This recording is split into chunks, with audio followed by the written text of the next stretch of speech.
ignore those things that we have to take the consideration of the student.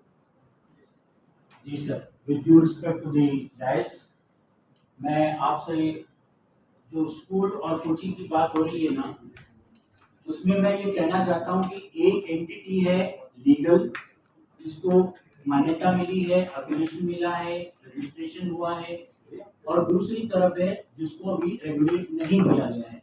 यहाँ हम regulate करने की बात कर रहे हैं कोचिंग को, या उसको फैसिलिटेट करने की बात कर रहे हैं। हमें इस बात पर ध्यान देना होगा, पूरे हिंदुस्तान में टॉप लेवल पे नेशनल न्यू एजुकेशन पॉलिसी बनी है इतने लोगों की कमेटी के द्वारा इतने वर्षों के बाद। उसमें स्पष्ट रूप से लिखा हुआ है कि कोचिंग इंडस्ट्री को या कोचिंग को डिस्करेज करना है, और 12th तक के बच्चे को स्कूल में आना जरूरी है, और स्कूल में उसके ओवरऑल डेवलपमेंट हो सकते हैं। एनसीएफ जो नेशनल कैरिकुलम फ्रेमवर्क है, एनसीईआरटी है, चाइल्ड राइट कमीशन है, ये सब कहते हैं कि बच्चे को स्कूल में जो एनवायरनमेंट मिल सकता है वो कोचिंग में नहीं मिल सकता। कोचिंग आजकल जिस तरह से चल रही है, उनका एक सिलेक्टिव, एक केवल सीमित दायरे में वो पढ़ाते हैं। मेडिकल और इंजीनियरिंग ये दो ही, क्या पूरी दुनिया में ये दो ही कैरियर बचे हैं? और इनमें भी सीटें कितनी लिमिटेड है? क्या पूरा सारा हिंदुस्तान सिर्फ कोचिंग करेगा? स्कूलें, या तो स्कूलें हम बंद कर दें जो लीगल है, जिनको एफिलिएशन मिला है, जिनका रजिस्ट्रेशन है, और जो फॉर्मल एजुकेशन दे रहे हैं, जहां पर ये सिर्फ 3 सब्जेक्ट पढ़ाते हैं, अपने जो ऑप्शनल सब्जेक्ट है फिजिक्स, केमिस्ट्री, मैथ्स या बायो, तो फिर ये 2 सब्जेक्ट और बाकी के क्यों दिए हुए हैं सरकार ने, और उनकी एग्जाम क्यों होती है? इंग्लिश और एक और सब्जेक्ट होता है 5th ऑप्शनल। उसके अलावा प्रैक्टिकल्स, क्या कोचिंग में एक दिन भी बच्चा प्रैक्टिकल करता है? एक दिन के लिए भी लैब में जाता है? और ये जो बच्चा लैब में नहीं जाता वो फिर किसी तरह से स्कूल में मैनेज होते हैं एग्जाम्स, वहां करप्शन होता है, और फिर वही बच्चा जब जाके आगे फ्यूचर में इंजीनियर बनता है या और बनता है तो he is not employable. 85% engineers are not employable because उनकी फाउंडेशन इतनी कमजोर है, वो लैंग्वेज वहां पर नहीं सीखता है। और रही बात यहाँ पर कि 16 साल से बच्चों को नीचे नहीं भेजना चाहिए, हमने तो रिकमेंडेशन में डाला है कि 18 साल तक के बच्चे को नहीं भेजना चाहिए, क्योंकि स्कूल 18 साल तक यानी सीनियर सेकेंडरी तक स्कूल चलते हैं। जब स्कूल चल रहा है तो कोचिंग की जरूरत कहाँ है? और स्कूल, और ये जो आप बात आ रही है ना कि स्कूल में अच्छा नहीं पढ़ाते इसलिए कोचिंग जाना पड़ता है, I totally disagree. Schools different हो सकते हैं, और वैसे भी कोचिंग्स भी डिफरेंट हो सकते हैं। सबकी अपनी अपनी चॉइस है, मैं ये नहीं कहता किसी के ऊपर चॉइस नहीं थोपी जाती, लेकिन जो पेरेंट्स 16 साल से नीचे के बच्चों को कोचिंग में भेजना चाहते हैं तो फिर वो भेजें, लेकिन स्कूल में रजिस्ट्रेशन ना करो, स्कूल में डमी नाम ना लिखो, क्योंकि स्कूल वालों की अपनी जिम्मेदारियां होती है, वहां रजिस्ट्रेशन होता है, 75% अटेंडेंस होती है, और अगर वो नहीं करता है तो अभी सीबीएसई ने 27 स्कूलों को डीएफिलिएट करने के नोटिस दिए हुए हैं because the students were attending the coaching classes.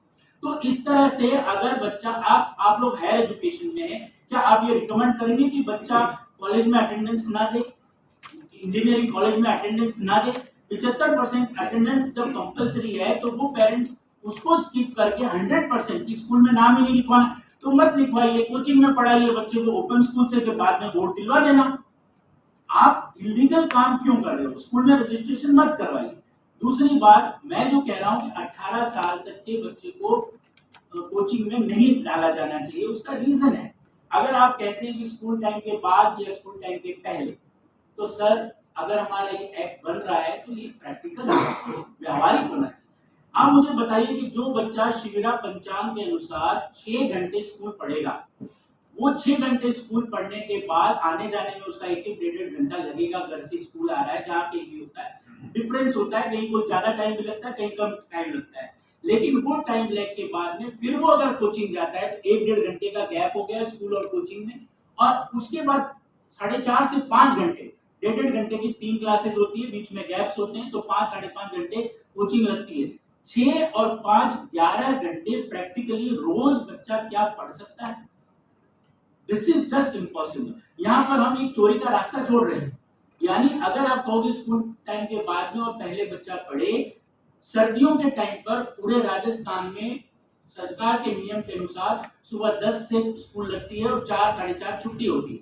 अब 4 बजे जो स्कूल छूटेगा सर्दियों में, बच्चा घर जाएगा, स्कूल की यूनिफॉर्म चेंज करके कोचिंग की यूनिफॉर्म पहनेगा, फिर कोचिंग में जाएगा, 1-1.5 घंटे का गैप हो गया, तो 6 बजे अगर कोचिंग जाता है तो क्या 9:30, 10, 11 बजे तक कोचिंग चलेगी? लड़कियां भी हैं उसमें। या मॉर्निंग में चलाओगे तो आप क्या 6 बजे चलाओगे? क्योंकि 10 बजे स्कूल लगती है, 9 बजे से पहले उसको कोचिंग छोड़ना है, 9 तक छोड़ना है तो 5 बजे कोचिंग लगानी पड़ेगी। तो this is not practical sir. तो इसीलिए 18 साल तक का उम्र का करना जरूरी है। बच्चा वहां जाके प्रैक्टिकल करेगा, 2 अदर सब्जेक्ट्स पढ़ेगा, ओवरऑल डेवलपमेंट करेगा। और अगर बच्चा, और फिर दूसरी बात, ये जो कोचिंग कहते हैं कि साहब बहुत अच्छे रिजल्ट्स देते हैं, मैं कहता हूँ स्कूल स्किप इसलिए नहीं कर रहा है बच्चा कि स्कूल में अच्छी पढ़ाई नहीं, स्कूल की मार्कशीट की कोई वैल्यू नहीं। आज स्कूल का चाहे 99% वाला बच्चा है, उसका मेडिकल, इंजीनियरिंग या इवन यूनिवर्सिटी में भी एडमिशन नहीं होता है, वहां पे भी सीयूईटी उसको देना पड़ता है। तो स्कूल बोर्ड की मार्कशीट की वैल्यू नहीं है, इसलिए स्कूल की वैल्यू खत्म हो रही है। आज एनटीए की मार्कशीट, नेशनल टेस्टिंग एजेंसी की मार्कशीट के बेसिस पे एडमिशन हो रहे हैं, इसलिए बच्चा वहां जा रहा है, इसलिए नहीं कि स्कूलों में पढ़ाई कमजोर है। स्कूल बहुत अच्छा पढ़ा है, और जिन बच्चों का ये सिलेक्शन करवाते हैं सर, वो हमने ही तैयार किए हैं, उनकी फाउंडेशन पढ़ाई हमारे स्कूलों में ही हुई है। वहां से ये टैलेंट हंट करके, टैलेंट एग्जाम करके, स्कॉलरशिप एग्जाम करके उन बच्चों को सिलेक्ट करके ले जाते हैं। सिर्फ उन्हीं का सिलेक्शन होता है जो स्कूलों में भी कभी टॉप करते थे। और उन्हीं का 12th के बाद कितनों का होता है, ये डेटा दीजिए ना, कि 12th के साथ ही कितने बच्चों का सिलेक्शन हो जाता है। वेरी फ्यू परसेंटेज जिनका 12th के साथ होता है, चाहे आईआईटी हो चाहे मेडिकल, उनके लिए हम पूरे देश के सिस्टम को करप्ट कर रहे हैं। सर वे क्यों बने हुए हैं स्कूल? मैं तो ये कहता हूँ कि भाई स्कूल्स को बंद कर दीजिए, या तो फिर कोचिंग को बंद करने की मैं नहीं कह रहा हूँ। ये जो यहाँ पे गौर साहब ने जो बात की प्रोफेशनल इंस्टीट्यूशंस की, बहुत सही कही, वो बिल्कुल अलग है। यहाँ पे मैं जो बात कर रहा हूँ वो पैरेलल में, जो स्कूल के पैरेलल में जो चल रही है, जहाँ पे स्कूल्स को डमी बना दिया गया है और कोचिंग उनके पैरेलल में एज ए स्कूल चल रहा है, स्किप करके स्कूल को हटा करके स्कूल में बच्चा जा ही नहीं रहा है। सर यहाँ तक कि मैं बता दूं, आप जांच कर लीजिए, जो बच्चा कोचिंग में जाता है वो ना हाफ ईयरली एग्जाम देता है, ना वो एनुअल एग्जाम देता है, चाहे वो 11th की हो, चाहे ना वो प्रैक्टिकल करने जाता है, पूरे साल भर स्कूल की शक्ल नहीं देखता। सर ऐसा सिस्टम बना हुआ है, ये हम कहाँ ले जा रहे हैं देश को? देश की शिक्षा प्रणाली या देश का युवा कहाँ जा रहा है? ये बहुत बड़ा प्रश्न है सर। और इसके लिए जरूरत है कि 18 साल जहां स्कूलिंग है, वहां स्कूलिंग के साथ आप मत अलाउ कीजिए कोचिंग्स को, क्योंकि ये तो पैरेलल चलेगा। अगर पैरेलल चला तो एक को तो स्किप करना ही पड़ेगा, कोई ऑप्शन नहीं। दोनों जगह पे आप कहेंगे कि स्कूल के पहले और स्कूल के बाद कोचिंग चले, तो प्रैक्टिकली पॉसिबल नहीं है, उतना टाइम ही नहीं होता बच्चे के पास में। तो सर विद ड्यू रिस्पेक्ट मैं इतना ही कहना चाहूंगा कि यहाँ पर कोचिंग और स्कूल के आपस में कोई लड़ाई नहीं है, यहाँ पर सवाल अस्तित्व का है। जहां तक बात आ रही है कि कोटा खाली हो जाएगा, कोटा खाली हो रहा है, वहां के व्यापारी सुसाइड कर लेंगे, तो कोटा आबाद अगर था तो पूरे देश की स्कूलों की कीमत पे था। पूरे देश की स्कूलें खाली हो गई थी तब कोटा आबाद हुआ था। क्या वो सही है? आज स्कूलें सारी पूरे हिंदुस्तान के डेजर्टेड थी। जब कोटा चल रहा था तो अगर कोटा में 2 लाख स्टूडेंट पढ़ रहा है तो कहाँ का था? कहाँ का था वो बच्चा? अगर कोटा में पढ़ रहा है तो बिहार के किसी स्कूल में उसका रजिस्ट्रेशन नाम उसका वहां लिखा हुआ है या किसी और जगह पर लिखा हुआ है। Is it fair? हम पूरे देश के सिस्टम को इलीगल कर रहे हैं सिर्फ कोटा के को आबाद करने के लिए? ऐसा नहीं है सर। इसके लिए जरूरत है कि हमें रीजनेबल सोचना है। सर आज नेशनल एजुकेशन पॉलिसी में आप उसका प्रेम्बल पढ़िए, उसकी सारी चीजें पढ़िए, नेशनल करिकुलम फ्रेमवर्क पढ़िए, एनसीईआरटी बताइए, चाइल्ड राइट कमीशन क्या चाहता है वो देखिए। इन सब चीजों को देखते हुए सर एक देश का कोई सिस्टम होता है। हम देश को आज विश्व गुरु बनाना चाहते हैं कोचिंग की बैसाखी पे चला के, सिर्फ 3 सिलेक्टेड सब्जेक्ट पढ़ा करके, 3 ऑप्शनल में से कौन सा गोला काला करना है, सिर्फ ये सिस्टम लगा करके। और ये भी सर जिस तरह से अगर बच्चे कोचिंग में जाते हैं, कोचिंग में सिलेक्शन कितने लोगों का हो पाता है? जितने लोग, अगर एक कोचिंग की अगर हम बात करें, अगर लाख स्टूडेंट जाता है तो वो मुश्किल से 200 स्टूडेंट का वहां पर सिलेक्शन हो पाता है। तो बाकी का जवाब कौन देगा? आप लेना है अगर आपको सिलेक्शन, तो सिलेक्शन योग्य बच्चों को लीजिए ना। सर बंसल साहब थे कोटा में, मैं जानता हूं उनको अच्छी तरह से। बंसल साहब एंट्रेंस टेस्ट लेके सिलेक्शन योग्य बच्चों का ही एडमिशन लेते थे, उन्हीं को पढ़ाते थे। आज मास प्रोडक्शन हो रहा है सर, फॉरेन फंडिंग है सर कोचिंग्स को, विदेशों से पैसा आया हुआ है और उस फॉरेन फंडिंग से ये प्रॉफिट वहां जा रहा है विदेशों में। और आज देश की शिक्षा प्रणाली, देश की शिक्षा, देश का जो एजुकेशन सिस्टम है वो पूरी तरह से कोलैप्स हो गया है। हम लोग इलीगल की बात कर रहे हैं यहाँ पर, जो लीगल है, मैं सिर्फ इतना कहता हूँ कि ये जो रेगुलेशन एक्ट बना है बहुत अच्छा बना है। और भारत सरकार ने जब कोई गाइडलाइंस जारी की है तो बहुत रिसर्च के बाद सोच समझ के जारी की है। उतना ही नहीं सर, ये 2016 में एसएफआई ने सुप्रीम कोर्ट में केस किया था। उस केस के जवाब में केंद्र सरकार को यह आदेश दिया गया था कि कोचिंग को रेगुलेट करने के लिए मैकेनिज्म बनाओ। सर 2017 का आदेश किया हुआ सुप्रीम कोर्ट का, 2024 में जाकर के गाइडलाइन आई है 7 साल के बाद। और आज जो 2016 से सुमोटो केस चल रहा है 99/2016, जो हमारे राजस्थान हाई कोर्ट में चल रहा है, वो कितने साल से चल रहा है? 7 साल से। उसको लटकाया जा रहा है, लटकाया जा रहा है। उसमें भी बार बार कहा जाता है कि रेगुलेट करो कोचिंगों को। तो high court, supreme court, national education policy, क्या ये सब फिजूल है? सिर्फ कोचिंग का ही हम देखिए कि जो सिर्फ प्रॉफिट मोटिव के लिए चल रहा है, और प्रॉफिट जा कहां रहा है उनका? सर विदेशी फंड मैनेजर्स को जा रहा है। मैं प्रूव करके कह सकता हूं कि कितने लोगों को विदेशी फंडिंग है। इवन एलन को, मैं नाम नहीं लेना चाहता, लेकिन उनको भी विदेश से फंडिंग मिली हुई है। तो सर ये जो सिस्टम है हमारे देशी शिक्षा, जहां पर भारतीय शिक्षा पद्धति, कहां तो हम गुरुकुल की बात कर रहे हैं, अभी नया नेशनल बोर्ड बना है सर, भारतीय शिक्षा बोर्ड, जिसका हेड है श्री बाबा रामदेव जी।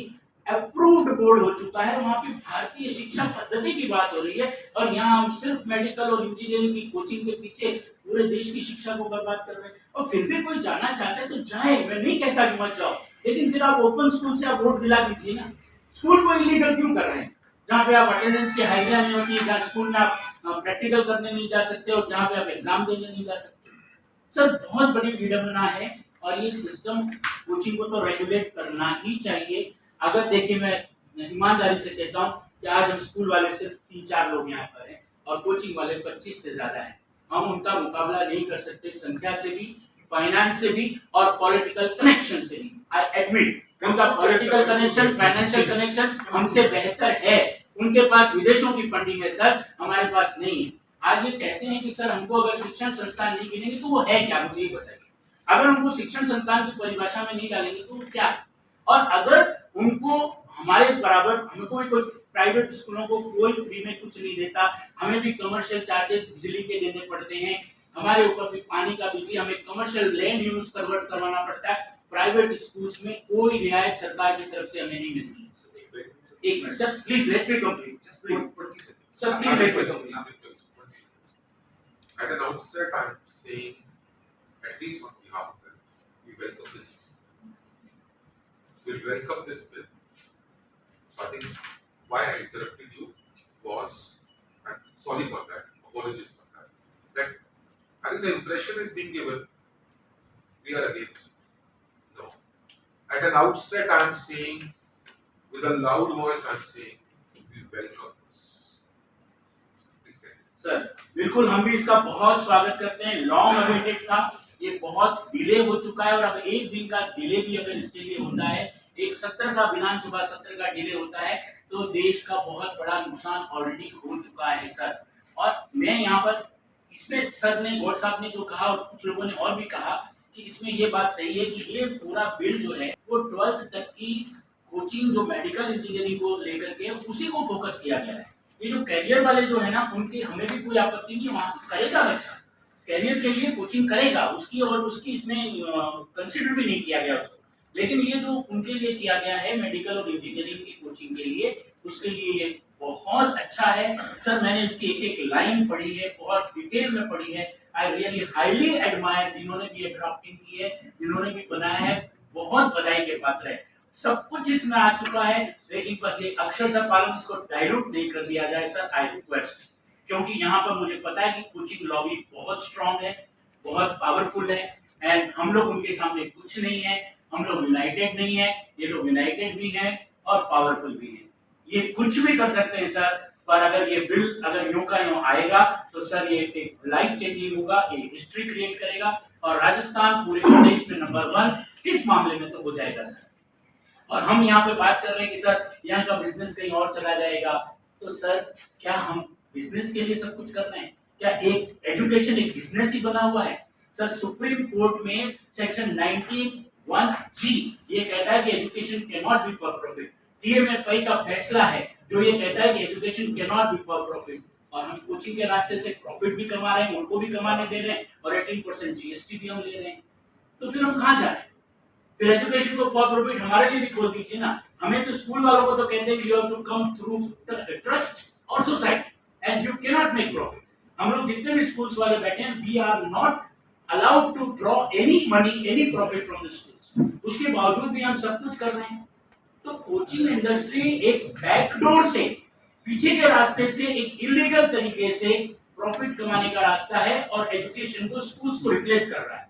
ये पैरेलल स्कूल्स चल रहे हैं सर, इलीगली, तो उसको लीगल कीजिए, बस इतनी सी बात है। फिर आइए हम देखते हैं, लेवल प्लेइंग फील्ड तो दीजिए सर हमें। हम लोग खेले तो हमारे नियम तो बराबर के होने चाहिए।